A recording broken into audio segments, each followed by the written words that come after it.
Let's begin with showing you different ways in which you can start your assignment.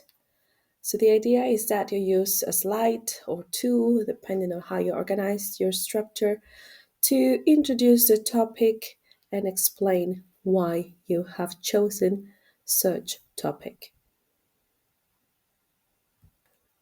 That's another example of how people introduce their ideas. If you see this icon here, is because this is a PowerPoint slide with an audio embedded.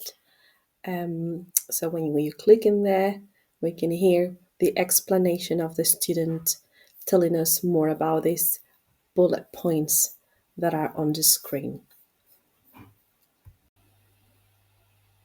As you can see, people decide to either use a diagram, some pictures, some words for their introductions, um, and the rational. That's entirely up to you. The idea is that you do use the options of audio recording plus the text in the note field. Here is another example of a slide where people introduce a topic and the rationale for it. Now, this is a PDF document, but the idea is that underneath your slide, you have a text. Sorry about the position of the text. I couldn't get it to work the other way around, but that you have in every slide uh, some written text underneath the option of note field. Let's move on to show you how people have chosen to present their critical review. You can see some people decide to focus on specific key points of the literature to then discuss them through their audio recording, as well as using diagrams or mind maps to support their explanation.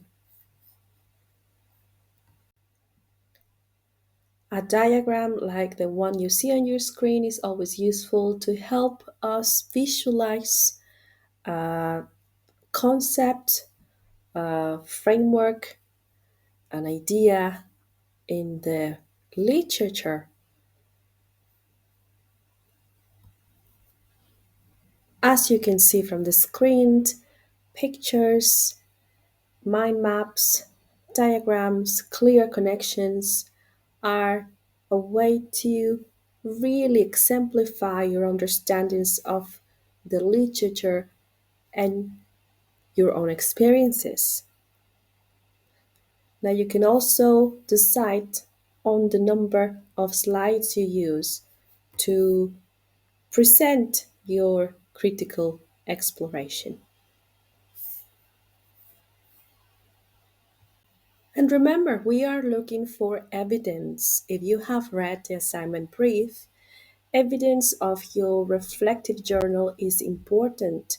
So you can add screenshots of the things that you have reflected on over time in order to show how you are developing your understandings of a topic and how you are relating such understandings to your own experiences.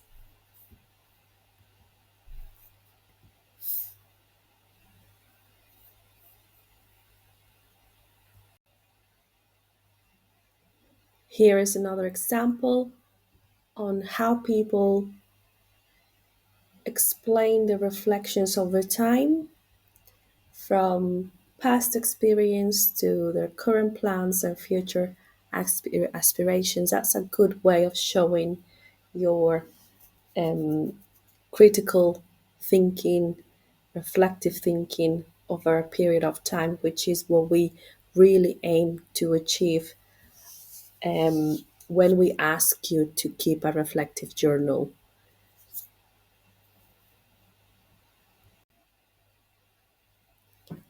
Here is another excerpt from another assignment that shows key learnings of the process of doing this assignment for this unit. And one more excerpt that I want to show is this one.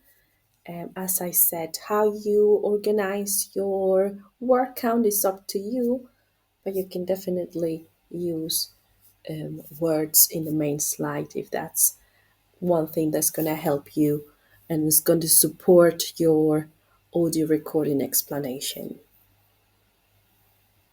One of the key elements of the assignment is for you to explain clearly and with, if possible, with examples, how you're going to apply the new learning, your new knowledge into your future practice, either as a student, as a teacher, as a course designer, and so on. So, future implications, your concluding thoughts on that is important. One more example of those concluding thoughts and implications for future practice that I was just telling you about.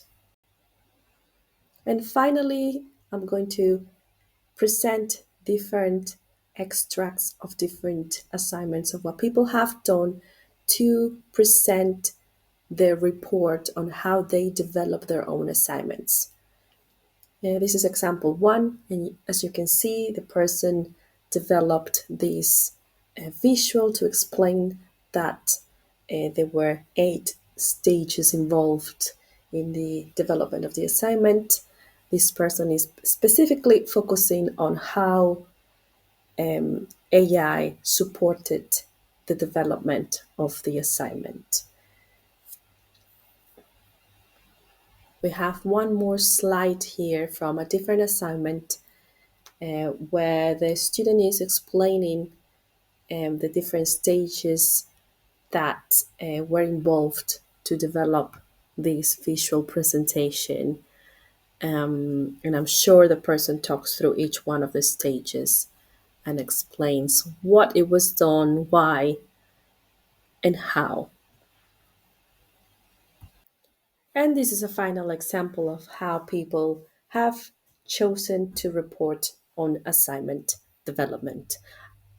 I really hope that this video has given you a bit more of clarity for the development of your own visual assignment presentation. And remember, these were all different extracts from different assignments. It is not one assignment, but different extracts of different assignments.